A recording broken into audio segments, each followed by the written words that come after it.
नमस्कार दोस्तों, आप सभी का फिर से बहुत बहुत स्वागत है। तो दोस्तों, आज हम फिर से कंप्यूटर से जुड़ी 20 एमसीक्यू का वीडियो लेकर आ चुके हैं। ये हमारा वीडियो नंबर 8वां है। अगर आपने अभी तक सारे वीडियोस नहीं देखे हैं तो प्लेलिस्ट में विजिट करिए और वहाँ से सारे वीडियोस देखिए। बहुत ही बेसिक क्वेश्चन है, आपको हर जगह हर एग्जाम में भी इसकी ज़रूरत पड़ सकती है। तो चलिए वीडियो को शुरू करते हैं। तो सबसे पहला क्वेश्चन है, माइक्रो प्रोसेसर जो कंप्यूटर का मस्तिष्क होता है। ठीक है, ये तो सबको पता है कि कंप्यूटर का मस्तिष्क क्या होता है, यानी कंप्यूटर का ब्रेन जो होता है वो कौन होता है, सीपीयू होता है ना। तो इस माइक्रो प्रोसेसर को एक्चुअली में हम लोग कहते क्या है, तो इसका जो सही जवाब है दोस्तों, इसको माइक्रोचिप कहा जाता है। तो option number B is the correct answer. चलिए अब है 2 में कि पैकमैन नामक प्रसिद्ध कंप्यूटर है ना किस लिए बनाया गया था। तो इसका जो सही जवाब है वो खेल के लिए बनाया गया था। चलिए आगे बढ़ते हैं। 3 में है कि किसने प्रथम मैकेनिकल कैलकुलेटर का आविष्कार किया था। दोस्तों आपसे 2 चीज़ पूछा जाएगा। एक तो पूछा जा सकता है कि मैकेनिकल कंप्यूटर का आविष्कार किसने किया था, तो वो अलग क्वेश्चन है, और ये कैलकुलेटर की बात हो रही है। तो इसका जो सही जवाब है ऑप्शन नंबर बी होगा, ब्लेज पास्कल। चलिए आगे बढ़ते हैं। अब है कि इनमें से सबसे बड़ा है ना, सबसे तेज और सबसे महंगा कंप्यूटर है। इन चारों में से सबसे महंगा कौन सा कंप्यूटर है, सबसे तेज और सबसे बड़ा। तो इसका जो सही जवाब है वो होगा हमारा सुपर कंप्यूटर। चलिए आगे बढ़ते हैं। अब दोस्तों 5 में क्रे क्या है। तो दोस्तों क्रे एक सुपर कंप्यूटर है। ठीक है। चलिए 6 में है कि मल्टी प्रोग्रामिंग का प्रयोग किस पीढ़ी के कंप्यूटर है ना में शुरुआत की गई। दोस्तों इसका सही जवाब है 3rd जनरेशन में ही मल्टी प्रोग्रामिंग का यूज किया जाने लगा। चलिए 7 में है कि विश्व का सबसे पहला सुपर कंप्यूटर किस वर्ष बनाया गया। तो दोस्तों विश्व का सबसे पहला सुपर कंप्यूटर है ना 1976 में बनाया गया। अब आपको इसका नाम बताना है कि इस कंप्यूटर का नाम क्या है। ठीक है, कमेंट करके जरूर बताइएगा। चलिए आगे बढ़ते हैं। 8 में है कि गणना है ना संयंत्र यानी ये डिवाइस है ना, एबाकस का आविष्कार किस देश में हुआ था। है ना, ये कैलकुलेटर है या ऐसा डिवाइस है जिसका नाम एबाकस है। पूछ रहा है कि किस देश में इसका आविष्कार हुआ था। दोस्तों इसका सही जवाब है चीन। चीन में इसका आविष्कार किया गया था। अब आपके लिए एक और क्वेश्चन है कि किस वर्ष। ठीक है, कमेंट करके जरूर बताइएगा। चलिए अब 9 में है एनालिटिकल इंजन का निर्माण किसने किया था। तो दोस्तों इसका सही जवाब है चार्ल्स बेबेज ही ने एनालिटिकल इंजन का निर्माण किया था।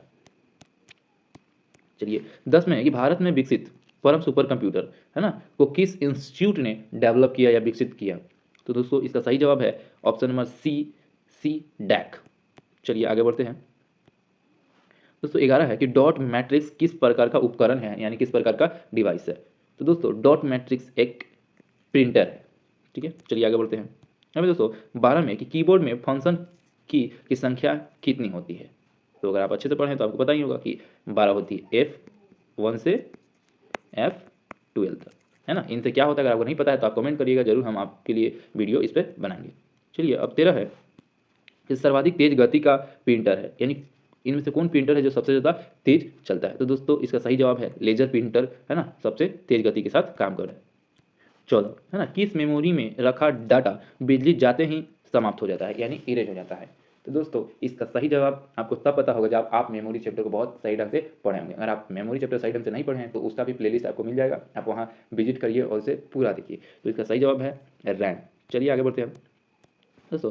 15 में बात करें टिक्स है ना, डिस्क को ट्रैकों और सेक्टरों में विभाजित करने की प्रक्रिया को हम लोग क्या कहते हैं। ठीक है दोस्तों, तो इसका जो सही जवाब होगा वो होगा सी, फॉर्मेटिंग कहा जाता है। 16 कंप्यूटर में IBM का पूरा नाम क्या है। जैसे आप देख जाइएगा आई और BM आपको दिखेगा, तो इसका फुल फॉर्म क्या होता है। तो दोस्तों इसका फुल फॉर्म होता है इंटरनेशनल बिजनेस मशीन। चलिए 17 है कि डिस्क को पढ़ने के लिए प्रयोग में हाँ आने वाला हार्डवेयर को हम लोग क्या कहते हैं। यानी अगर आपको डिस्क को क्या करना है, इसको रीड करना है, तो इसके लिए किसका यूज किया जाता है। तो इसके लिए डिस्क ड्राइव का यूज किया जाता है।